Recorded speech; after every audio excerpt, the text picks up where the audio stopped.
I was with my first employer for something like 15 years. He decided that the business of TV and audio was changing and that he wanted to sell the business, and he did. He sold the business, and that was bought up by the Thorn organisation, and I became part of their organisation and was with them for 2.5 years. And the whole tenor of the business had changed then from something which was quite a nice, gentle, luxurious business to quite hardcore rental, and I didn't like it. I had in my head, in the back of my head for a long time, the possibility of doing something with prosthetics, but it was only a whim. And I saw this advert in what was then a real newspaper, the local Barnet Press, for an electronics repair technician or something like those effects at the NIMR. Spoke to my beloved, I was then married, and we decided to have a go at it. So I did, and got called in for an interview. The interviewer was a man called Laurie Grant, who was running the instrument mechanical workshop downstairs. And after about 5 minutes, he looked at me and said, "I think you're applying for the wrong job." I felt a bit crestfallen, I can assure you. But hang on a moment. Anyway, Laurie, cut a long story short, went off and made a phone call. And then he said, "Right, come with me."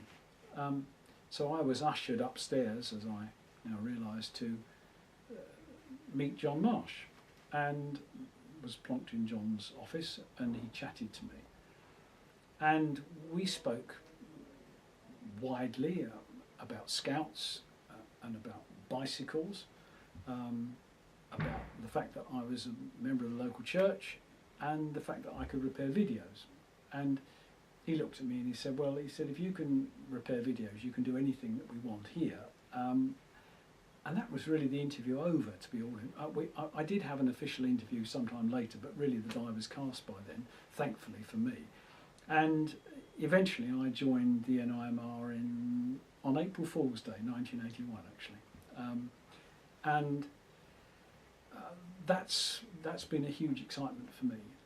But the benefit of that, what was going on in the background there, was that I was introduced to the NIMR whilst my predecessor was still in post. So I had the huge privilege of working with a wonderful engineer called Trevor Holman, who has long since died. Trevor served as a radio mechanic during the Second World War, and was a highly intelligent young man, elderly man, and I had the privilege of being introduced to the NIMR by Trevor, who put me in touch with all the head technicians, all the people that made things work at the NIMR. That was a real privilege.